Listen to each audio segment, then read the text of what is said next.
बच्चों, कैसे हो तुम लोग। हमें आशा है अच्छे ही होगे। आज हम लोग स्थिर वैद्युतिकी में गॉस के नियम का अनुप्रयोग पढ़ेंगे। क्या पढ़ेंगे? गॉस के नियम का अनुप्रयोग, एप्लीकेशंस ऑफ गॉस लॉ। बच्चों, तुम लोगों को पिछला क्लास में गॉस का नियम तथा गॉस के नियम से कूलम के नियम की उत्पत्ति पढ़ाए थे। तो तुम लोगों को गॉस का नियम अच्छे से याद है। अब हम लोग पढ़ेंगे कि गॉस का जो नियम पढ़े हैं उसका क्या क्या अनुप्रयोग है, क्या क्या उपयोग है। तो आज हम लोग गॉस के नियम का अनुप्रयोग पढ़ना प्रारंभ करेंगे। एप्लीकेशंस ऑफ गॉसेस लॉ पढ़ना प्रारंभ करेंगे। ठीक, हम लोगों को कई एप्लीकेशंस पढ़ने हैं, कई अनुप्रयोग पढ़ने हैं। उसमें सबसे पहला अनुप्रयोग जो बहुत ही महत्वपूर्ण है, कई बार एग्जाम में पूछा भी जा चुका है, वह है किसी समरूप आवेशित गोलीय कोष। अब तुम लोग कहोगे सर गोलीय कोष क्या होता है? तो गोलीय कोष का अर्थ होता है खोखला गोला। क्या होता है? तो गोलीय कोष का अर्थ होता है खोखला गोला। समझ गए? तो किसी समरूप आवेशित गोलीय कोष के कारण वैद्युत तीव्रता, electric intensity due to a uniformly charged spherical shell. तो आज हम लोग क्या पढ़ने जा रहे हैं? गॉस के नियम का अनुप्रयोग, गॉस लॉ का एप्लीकेशन। और पहला अनुप्रयोग कौन सा है? तो पहला अनुप्रयोग है किसी समरूप आवेशित गोलीय कोष के कारण वैद्युत तीव्रता। ठीक, तो एक खोखला गोला होगा, वह समरूप आवेशित होगा, उसी के कारण वैद्युत तीव्रता ज्ञात करेंगे। किस नियम का उपयोग करके? गॉस के नियम का उपयोग करके।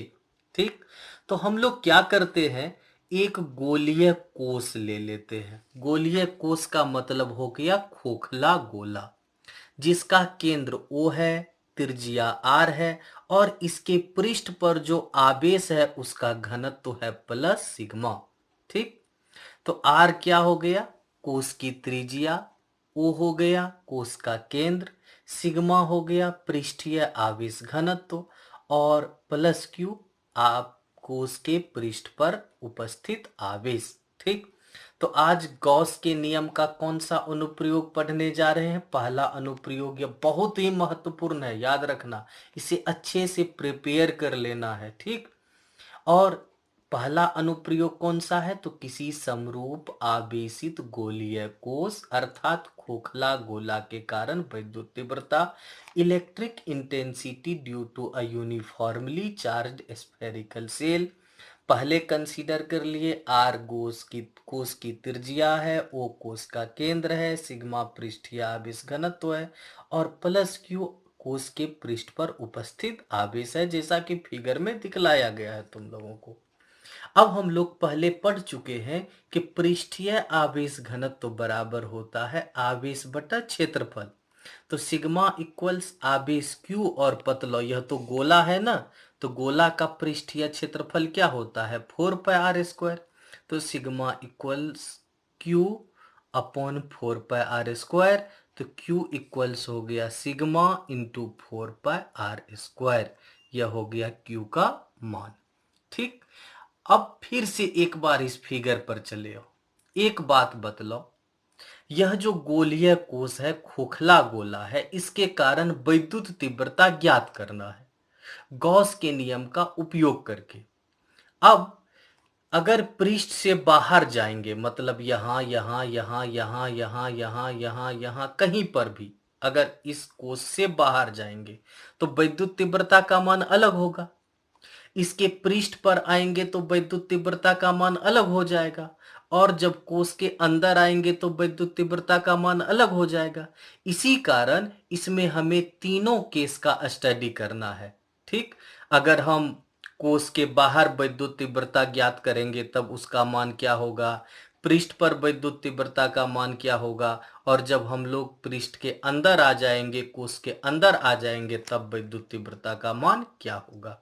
तो इसमें 3 केसेस हम लोगों को स्टडी करने हैं।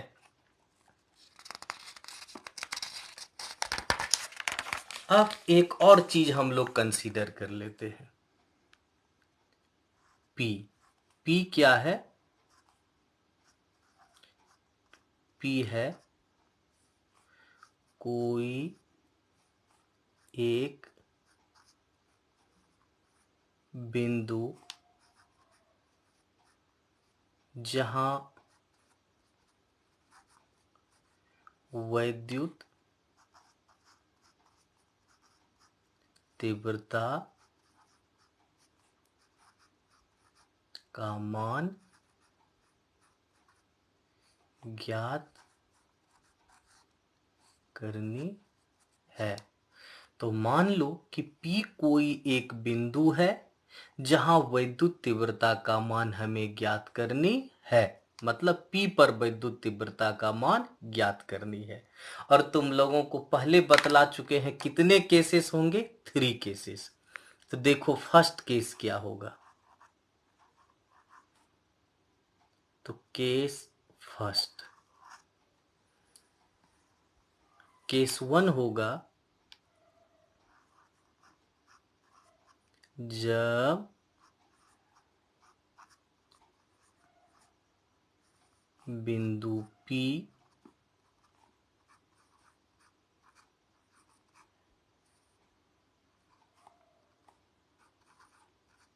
कोश के बाहर हो।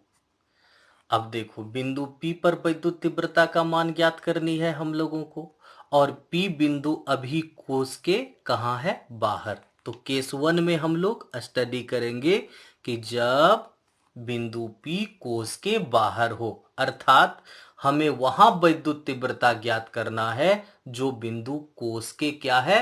बाहर है। समझ गए बात को? तो आओ सबसे पहले हम लोग एक फिगर बना लेते हैं। ठीक, इसी फिगर में बहुत कुछ तुम लोग समझ जाओगे। सबसे पहले तो कोस लेना है हम लोगों को। तो चलो सबसे पहला काम करते हैं, कोस बना लेते हैं, गोलीय कोस।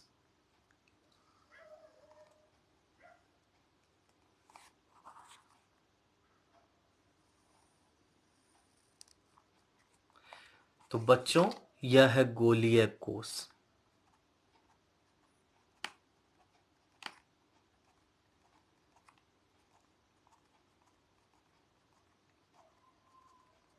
यह समरूप आवेशित है। इसका केंद्र O है और इसकी त्रिज्या कितनी है? R। और इसके पृष्ठ पर आवेश का मान भी +Q है।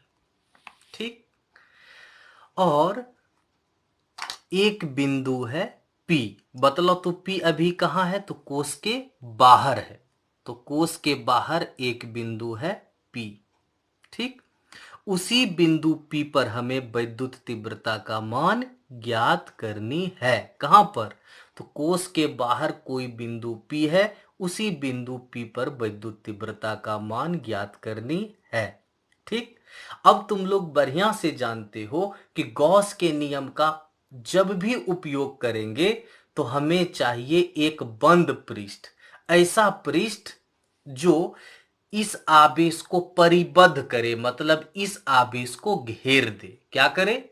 इस आवेश को परिबद्ध करे, अर्थात इस आवेश को घेर दे, ऐसा एक बंद पृष्ठ चाहिए।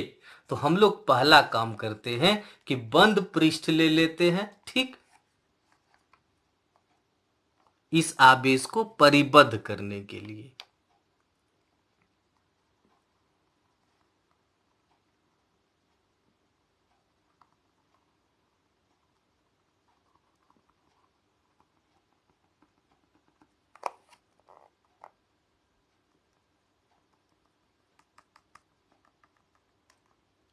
बच्चों यह टॉपिक थोड़ा बड़ा है, इसलिए घबराना नहीं है, ध्यान से समझना है। तो यह हो गया तुम्हारा बिंदु P और इसी बिंदु P पर अभी तुम्हें वैद्युत तीव्रता का मान ज्ञात करना है।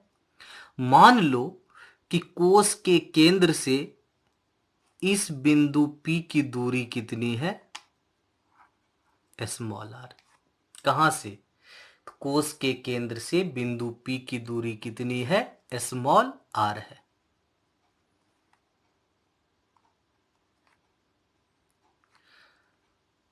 चूंकि यह जो काल्पनिक पृष्ठ है यह इस आवेश को परिबद्ध करता है, इसी कारण इस पृष्ठ को तुम लोग कहते हो गॉसीय पृष्ठ। क्या कहते हो? गॉसीय पृष्ठ कहते हो।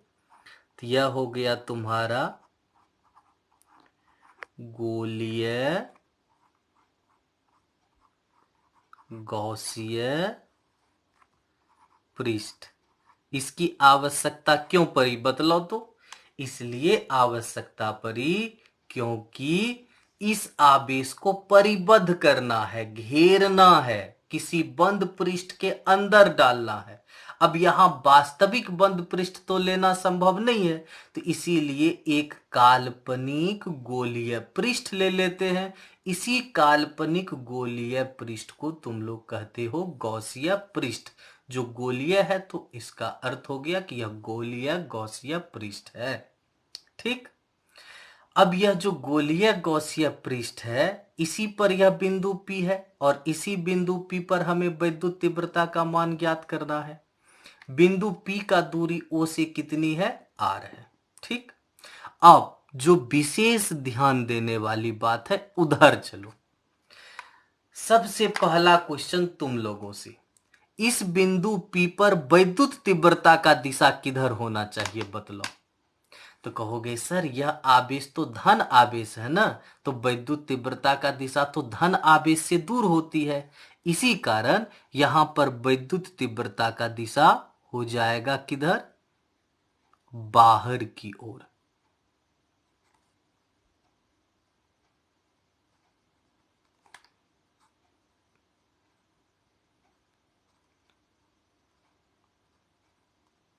ठीक।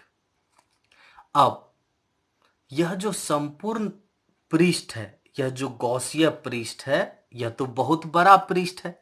हम लोग क्या करते हैं, इस पृष्ठ का एक पृष्ठ अल्पांश ले लेते हैं, अर्थात एक छोटा सा भाग ले लेते हैं।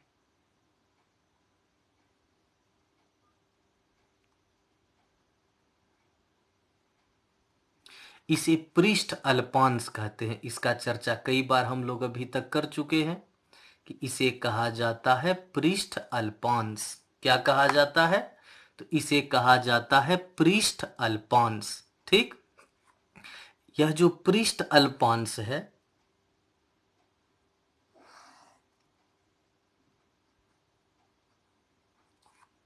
जिसे हम लोग कहते हैं पृष्ठ अल्पांश, इसका क्षेत्रफल होता है dA और इस dA को सदिश बनाना है, क्षेत्रफल सदिश बनाना है। तो क्षेत्रफल सदिश तो तुम लोग बढ़िया से जानते हो कि क्षेत्रफल सदिश हमेशा पृष्ठ का क्या होता है, लंबवत होता है। तो यह हो गया क्षेत्रफल सदिश जो है पृष्ठ का लंबवत। ठीक।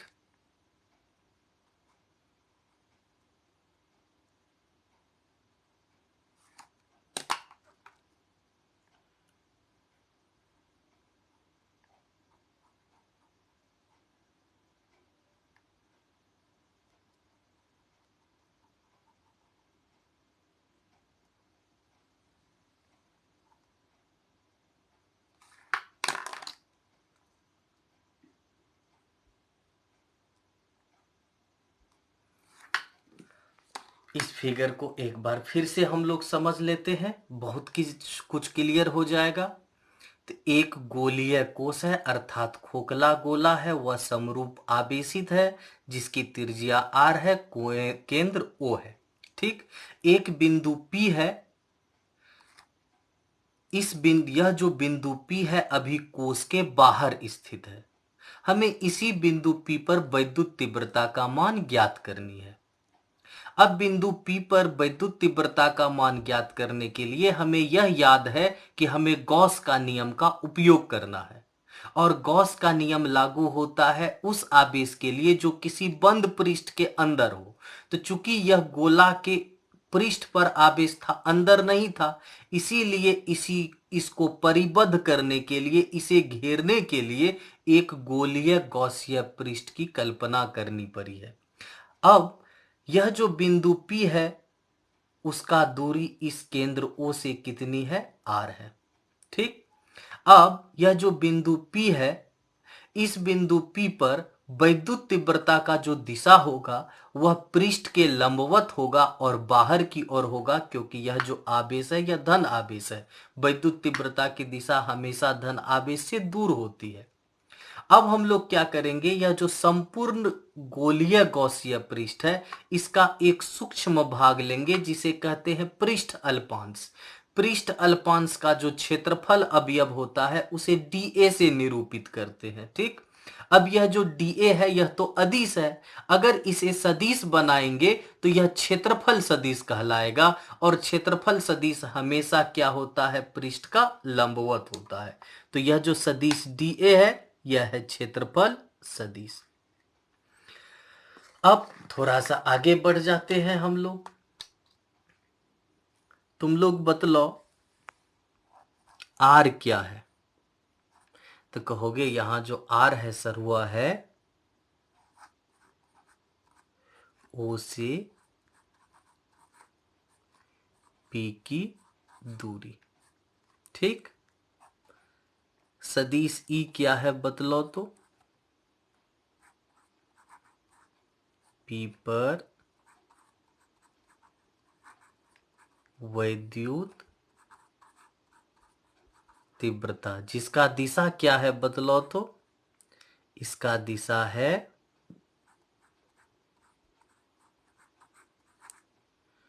गॉसीय पृष्ठ के लंबवत और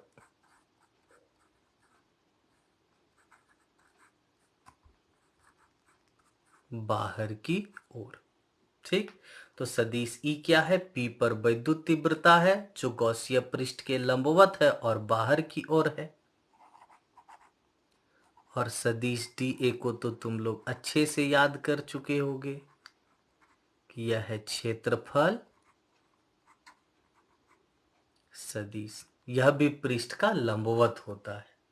यह भी क्या होता है? पृष्ठ का लंबवत होता है।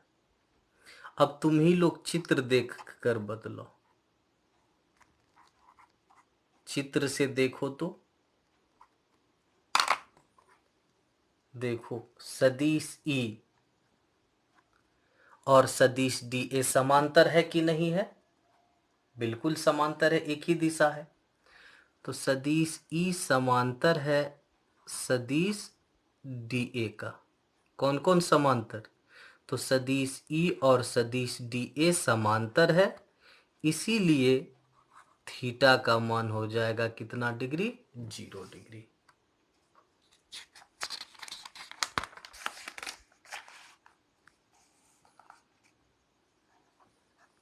अब गॉसीय पृष्ठ से संबद्ध कुल वैद्युत फ्लक्स। बच्चों, गॉसीय पृष्ठ खुला पृष्ठ होता है या बंद पृष्ठ? तो गॉसीय पृष्ठ खुला पृष्ठ नहीं होता है, यह जब भी होगा बंद पृष्ठ होगा। और तुम लोगों को बंद पृष्ठ के लिए वैद्युत फ्लक्स का फॉर्मूला बताए हुए हैं। फाई इक्वल्स बंद पृष्ठ का क्षेत्रफल समाकलन सदिश E डॉट सदिश dA। चूंकि गॉसिया पृष्ठ एक बंद पृष्ठ होता है, इसी कारण उससे संबद्ध जो वैद्युत फ्लक्स होगा उसका सूत्र होगा फाई बराबर बंद पृष्ठ का क्षेत्रफल समाकलन सदिश ए डॉट सदिश डी ए। अब सदिश ई डॉट सदिश डी ए को क्या लिखोगे बदलो। सदिश ई डॉट सदिश डी ए को लिखते हो E D A cos theta, और थीटा का मान तो अभी तुरंत तुम लोगों ने लिखा है 0 डिग्री, तो हो गया ई डी ए कॉस 0। अब यह हो जाएगा E D A cos 0 value 1 होता है, तो यह हो गया बंद पृष्ठ का क्षेत्रफल समाकलन ई डी ए। इसमें ई बाहर कर लेंगे। क्यों बाहर कर लेंगे कि यहाँ जो गोलीय गॉसिया पृष्ठ लिए हैं उसके प्रत्येक बिंदु पर वैद्युत तीव्रता का मान क्या होगा, समान होगा। इसी कारण ई को बाहर कर लेना है और बच जाता है डी ए। ठीक, यहां लिख देते हैं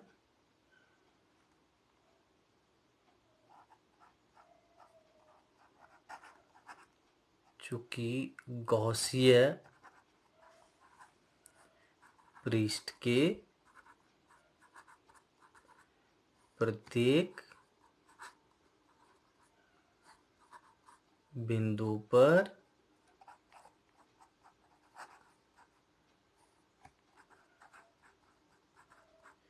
वैद्युत तीव्रता का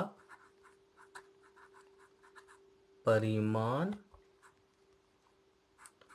अर्थात ई समान होगा। इसीलिए ई क्या लेना पड़ा, नियत लेना पड़ा, इसीलिए इसे समाकलन से बाहर करना पड़ा। तो यहाँ जो हम लोगों ने गॉसिय पृष्ठ लिया है गोलीय लिया है, और हम लोग जानते हैं कि गोलीय जब ये है गॉसिय पृष्ठ तब ये उसके प्रत्येक बिंदु पर वैद्युत तीव्रता का परिमाण क्या होगा, समान होगा। ठीक, और जब ये समान होगा मतलब ई नियत हो गया, इसी कारण ई को बाहर कर लिए इंटू डी ए। तो फाई इक्वल्स ई तो ठीक, डी ए का समाकलन बोलो क्या होता है, ए मतलब किसका क्षेत्रफल, ए मतलब हो गया गॉसिय पृष्ठ का क्षेत्रफल। अब बच्चों बतलाओ गॉसिय पृष्ठ कैसा है, गोलीय है, तो फाई इक्वल्स ई गोलीय गॉसिय पृष्ठ का क्षेत्रफल 4πr²। स्मॉल आर इसलिए लेंगे क्योंकि गॉसिय पृष्ठ का क्षेत्रफल लिख रहे हैं ना, और गॉसिय पृष्ठ का त्रिज्या तो स्मॉल आर है। इसे हम लोगों को मान लेना है समीकरण 1।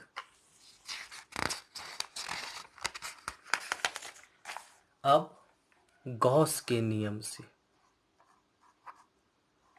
गॉस के नियम से, गॉस का नियम क्या पढ़े हैं, phi equals Q upon epsilon naught. इसे मान लो समीकरण 2, और दोनों को तुलना करो 1 और 2 को, क्योंकि 1 और 2 दोनों का देखो LHS बराबर है। यह समीकरण 1 है, LHS फाई है, और यह समीकरण 2 है, इसका भी LHS फाई है, तो तुलना कर देंगे। तो समीकरण 1 एवं 2 से तुलना करो, तो E into 4πr² equals Q upon epsilon not. इसलिए E इक्वल्स हो गया 1/4π not Q upon r²।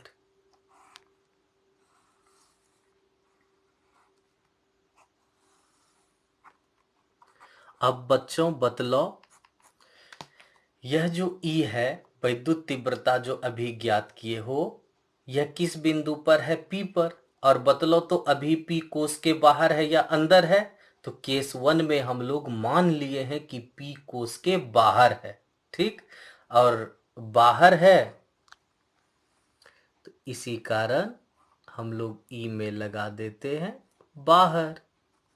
Equals हो गया 1/4 pi epsilon naught Q upon R square. अच्छे से याद रखेंगे कि समरूप आवेशित गोलीय कोश के बाहर, समरूप आवेशित गोलीय कोश के बाहर वैद्युत तीव्रता का सूत्र होता है 1/4 pi epsilon naught Q upon R square.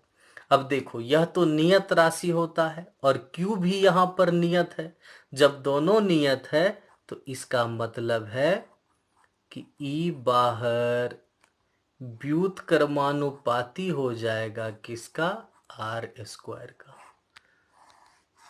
इसका मतलब यह हुआ कि अगर आर बढ़ेगा तो वैद्युत तीव्रता का मान घटेगा, अर्थात कोश के पृष्ठ से जितना दूर जाते जाएंगे वैद्युत तीव्रता का मान कम होता जाएगा। कोश के पृष्ठ से जितना दूर होते जाएंगे वैद्युत तीव्रता का मान उतना ही कम होता जाएगा।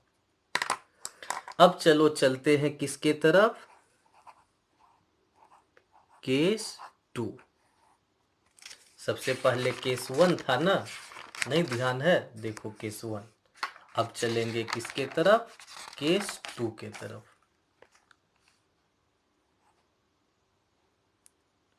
केस 2, सॉरी बच्चों,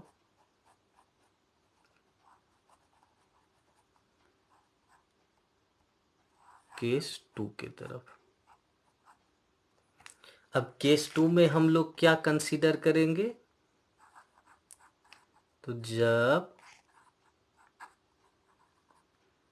बिंदु P कोश के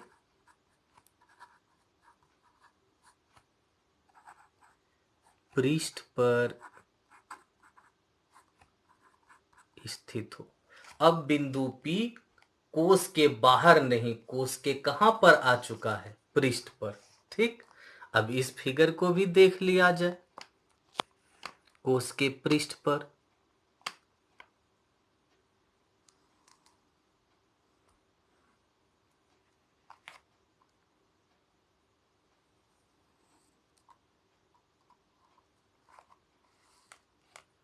यह बच्चों कोश है जिसकी त्रिज्या r है, केंद्र O है, आवेश पहले से पता है तुम लोगों को।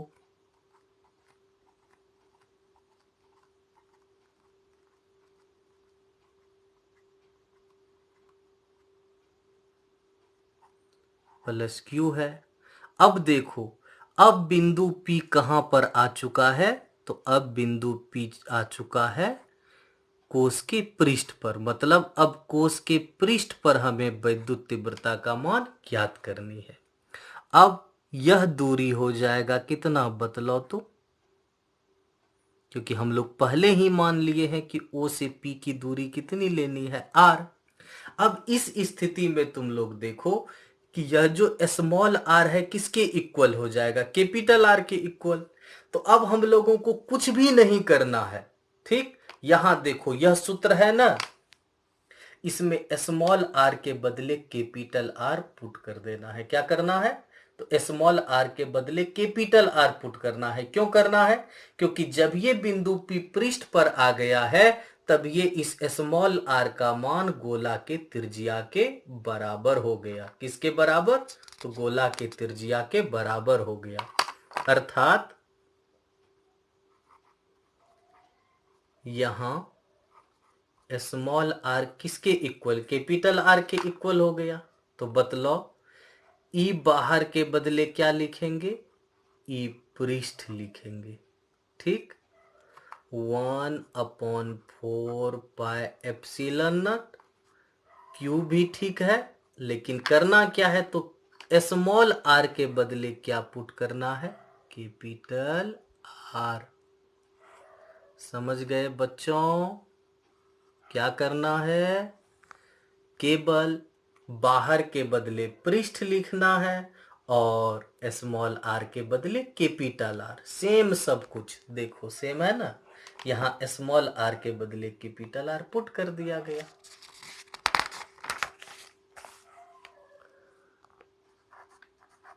अर्थात फिर से एक बार यहाँ लिख देते हैं कि पृष्ठ पर वैद्युत तीव्रता का मान 1/4 पाई एप्सिलॉन नॉट Q/r²। याद रखना बच्चों, पृष्ठ पर वैद्युत तीव्रता का मान अधिकतम होगा। गोलीय कोश के पृष्ठ पर वैद्युत तीव्रता का मान क्या होगा? अधिकतम। तो कोश के कारण जो वैद्युत तीव्रता होता है वह अधिकतम होगा कहां पर? पृष्ठ पर। तो हम यहां लिख भी देते हैं, अतः कोश के पृष्ठ पर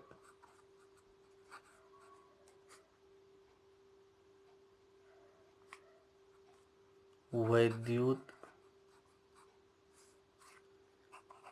तीव्रता का मान अधिकतम होगा। ठीक, क्योंकि यह जो पृष्ठ है, हम लोग जब स्मॉल आर का मान लेंगे तो स्मॉल आर का मान जब कैपिटल आर के बराबर लेंगे तो पृष्ठ पर आ जाएंगे। ठीक, तो पृष्ठ पर वैद्युत तीव्रता का मान क्या होगा? अधिकतम होगा। अब इसमें थोड़ा सा और चेंज करते हैं, हम लोग सरल करते हैं सूत्र को। 1/4 पाई एप्सिलॉन नॉट। ठीक है, Q का मान देखो, सबसे पहले Q का मान ही तुम लोगों को बतलाए थे, याद है? भूल गया होगा। सबसे पहले Q का मान बतलाए थे सिग्मा इंटू 4 पाई r²। तो चलो Q का मान पुट कर दिया जाए। Q का मान सिग्मा इंटू 4 पाई r²। अब बाय हो गया r², 4 पाई कैंसिल। तो पृष्ठ पर वैद्युत तीव्रता का मान हो गया सिग्मा अपॉन एप्सिलॉन नॉट। अब चूंकि यहाँ जो एप्सिलॉन नॉट है यह तो नियत होता है, तो पृष्ठ पर वैद्युत तीव्रता का मान मुख्यतः निर्भर करता है किस पर? सिग्मा पर। किस पर? सिग्मा पर निर्भर करेगा। ठीक, अर्थात ई पृष्ठ सीधा समानुपाती सिग्मा का। तो कोई बच्चों पूछे तुमसे कि पृष्ठ पर वैद्युत तीव्रता का मान कितना होगा समरूप आवेशित गोलीय कोश के पृष्ठ पर, तो सिग्मा बटा एप्सिलॉन नॉट या 1/4 पाई एप्सिलॉन नॉट Q/r², यह भी बोल सकते हो। अगर कोई पूछे कि कोश के किस बिंदु पर वैद्युत तीव्रता का मान अधिकतम होता है, तो कहेंगे सर पृष्ठ पर। पृष्ठ पर वैद्युत तीव्रता का मान क्या होता है? अधिकतम होता है। अब चलते हैं किसके तरफ? केस 3 के तरफ।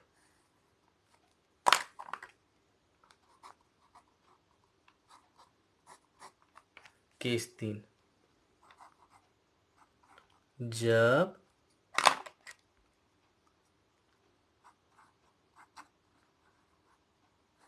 बिंदु P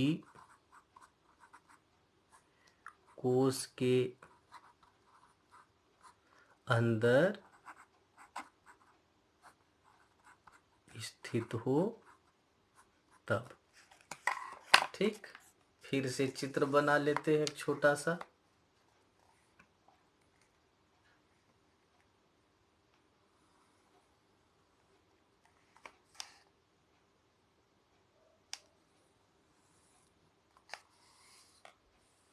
यह कोश है बच्चों, जिसकी त्रिज्या R तुम लोग लेते आ रहे हो, केंद्र O है, इसके पृष्ठ पर आवेश भी है।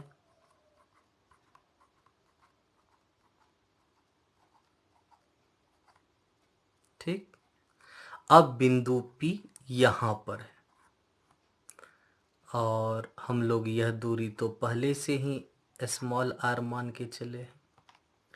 अब इसी P पर तुम लोगों को वैद्युत तीव्रता का मान मालूम करना है।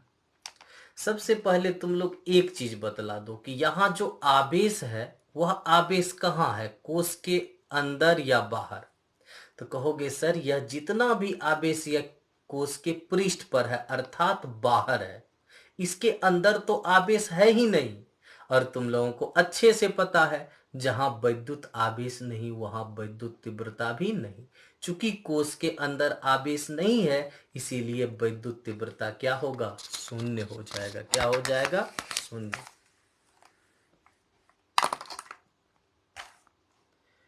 चूंकि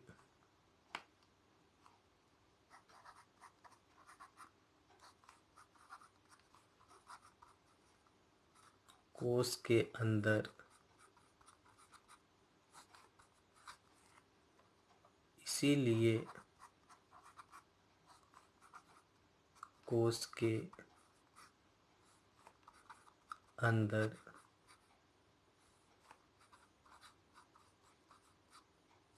विद्युत तीव्रता क्या होगा? शून्य होगा। तो कोश के अंदर आवेश नहीं है इसीलिए कोश के अंदर विद्युत तीव्रता क्या हो जाएगा? शून्य हो जाएगा। अच्छे से याद रहेगा। कोई पूछेगा अच्छा बतलाइए तो समरूप आवेशित गोलीय कोश के किस बिंदु पर विद्युत तीव्रता का मान शून्य होगा? तो कहेंगे सर कोश के अंदर। अब हम लोग एक छोटा सा ग्राफ बनाएंगे, ध्यान से समझना। कभी कभार यह ग्राफ पूछ भी देता है एग्जाम में। ठीक, इस ग्राफ को ध्यान से समझेंगे हम लोग, अच्छे से क्लियर करेंगे।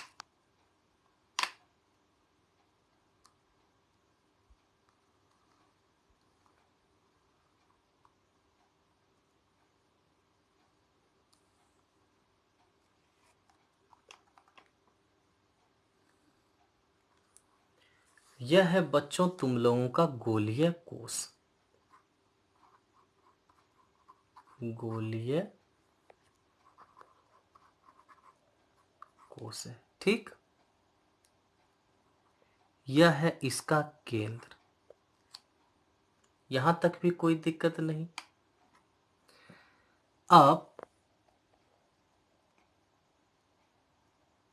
इसे हम लोग बना देते हैं एक्स अक्ष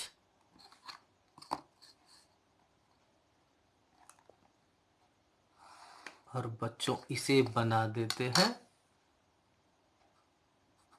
वाई अक्ष। तो यह एक्स अक्ष है, यह वाई अक्ष है। एक्स अक्ष पर देखो हम किसे रख रहे हैं?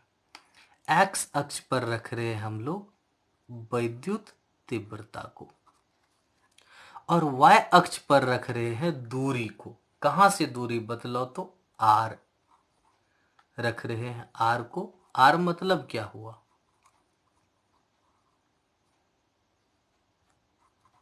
आर मतलब केंद्र से दूरी, ठीक।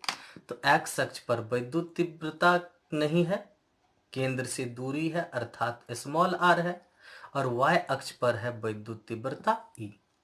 सबसे पहले यहां से यहां चले आओ।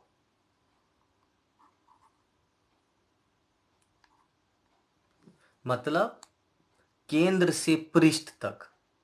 अब बतलाओ केंद्र से पृष्ठ तक जब गए तो यह कोश के अंदर हुआ या बाहर? तो कहोगे सर केंद्र से पृष्ठ तक तो कोश के अंदर हुआ ना। तो बतलाओ कोश के अंदर विद्युत तीव्रता का मान क्या होता है? शून्य, ठीक। तो केंद्र से पृष्ठ तक जब जाओगे तो विद्युत तीव्रता का मान क्या होगा? शून्य। अब बतलाओ तो कहां पर अधिकतम होता है? तो कहोगे सर अधिकतम तो पृष्ठ पर होता है। कहां पर? पृष्ठ पर। तो मान लो यह है अधिकतम विद्युत तीव्रता ई मैक्स, अधिकतम। तो अधिकतम कहां पर होगा बतलाओ तो, अच्छे से बतलाना। तो अधिकतम होता है पृष्ठ पर। बच्चों कहां पर? पृष्ठ पर होता है।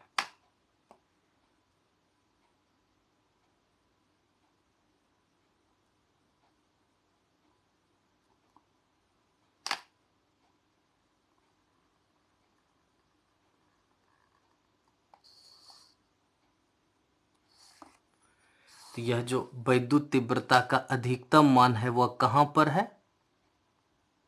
पृष्ठ पर। ठीक। और पृष्ठ से जैसे जैसे दूर जाते जाएंगे वैद्युत तीव्रता का मान धीरे धीरे क्या होता जाएगा? कम होता जाएगा। तो कहां पर वैद्युत तीव्रता का मान अधिकतम होता है? देखो तो पृष्ठ पर वैद्युत तीव्रता का मान क्या होता है? अधिकतम होता है, मैक्सिमम होती है।